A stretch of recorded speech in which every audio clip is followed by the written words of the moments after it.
We love this event. It is so important. But talk to me about why you wanted to be here tonight. Well, when I found out a few years ago that it was the #1 killer of women, not cancer, but heart disease, I was honestly shocked.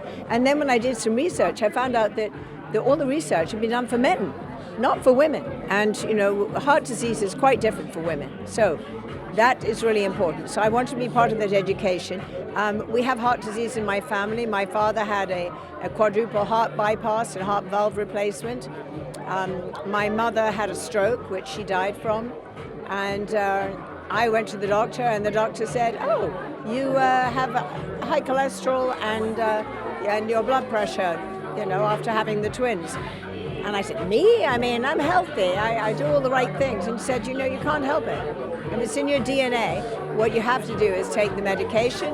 You have to get your head out of the sand and find out what you're dealing with. And then you, of course, have to educate your people and educate yourself into being heart healthy. So heart healthy foods, exercise, sleep, very important, lack of stress. And I do all of those. And I turned 75 in a week and a half. Oh, I mean, this guy behind the camera has been going.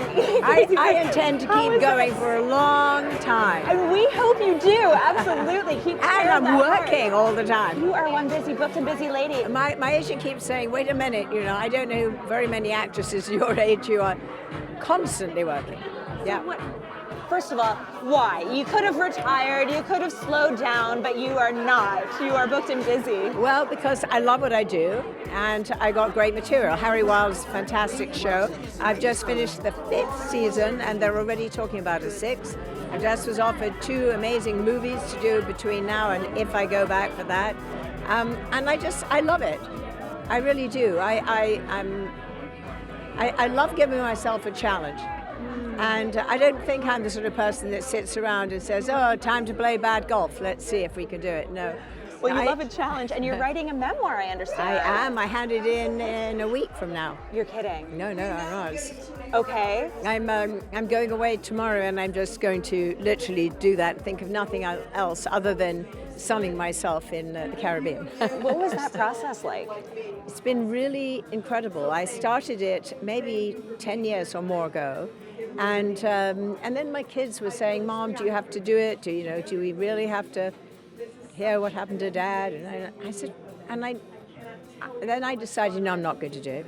Then I started again and said, yes, I'm going to do it. And then it was on, off. And then in the end, I just thought about it. I woke up one morning, I thought, my life is not defined by, a couple of marriages.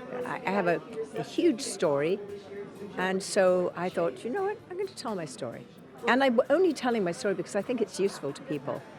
I'm not going to tell, yes, I know, I'm not going to tell the story of I did this, then this, and this, and that. My book, my hope is that anyone who reads it will take something from it and say, I'm not Jane, I didn't have her life, but I related to that, and that's useful to me. So I'm hoping that's the case. I think that's so interesting because a lot of people, they think they know you, they've read about you, they've watched you on screen, but how much of it is stuff that we've never heard? Oh, quite a lot. Okay. Quite a lot, yes. Of course, I have been a little generous with my storytelling, so there are times when I wish I hadn't quite said as much.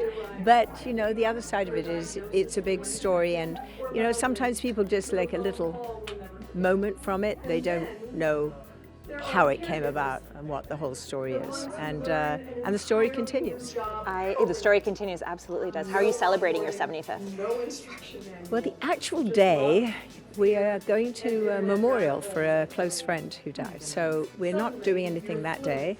I'm actually going away tomorrow for about 8-9 days with my partner, with John, and we're going to celebrate life in a Mystique and St. Bart's and some glamorous places. So we're giving ourselves that, and then Valentine's and birthday I'll be there, and then I'm going to have a personal party just for the family when they're all get together sometime in March. But in the summer, when my entire family from England come, we're going to do something. But actually, more important than that, we're doing for my Open Hearts Foundation, we're doing a Jane's Jubilee.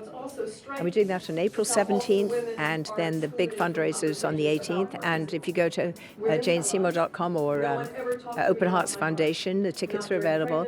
And we're bringing all kinds of people I've made movies with over the years. So I would say, how am I celebrating my birthday? I'm giving back. That's what I'm doing. Oh, I love it. Yes, it is. It's going to be exciting. Is it in New York? Or No, it's going to be in LA, in Calabasas, the first event during the day, and the second one at my home in Malibu. Oh, well, please keep us posted. Yes. Anything we can do to Oh, help good. cover No, it would be absolutely, amazing. yes. And I noticed John is here. You're having Yes. a date night tonight. Yes, well, you know, he's always so supportive of what I'm doing, and he's an emergency room doctor as well, so this is right up his alley. He saves lives. Actually, I saw him save a heart attack. Or a heart, not necessarily attack, but something happened. A guy collapsed, okay, and it was heart issue, and he saved his life. And he did that in downtown LA, straight after singing and performing on stage. And at the venue, after he finished, we went, "Congratulations! Sit down, let's have a drink." And then this guy just toppled over, and he suddenly went, "Excuse me," and he turned into this amazing doctor who saved his life. When was this? This was a couple of months ago.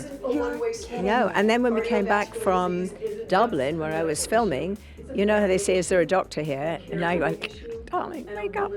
So he went, and this man also, he had a heart issue, and he kept him alive and well enough that they were able to land in LAX rather than Newfoundland or somewhere. So yes, it's awesome. I was going to say, how special is it to be with someone also not Okay, in this let me tell industry? you how special it is. He's written the most amazing songs inspired by me. He's got a whole new album that just went out everywhere, including Spotify, called Evocation, and he's written a whole bunch of other extraordinary songs. So I'll just say something one day, and he'll go, "Stop! Don't say anymore! Don't say it! Just shh!" And the next thing I know, this is beautiful song. So, yeah, I'm living my best life. I can tell it. It sounds like you're his muse. Apparently I am. He says I do the same for him. So there you Oh my God, you just seem like you are living your best life. What is your secret? Love, and a love of life, and an appreciation of knowing that now is it. Not what happened yesterday, and not what may or may not happen tomorrow.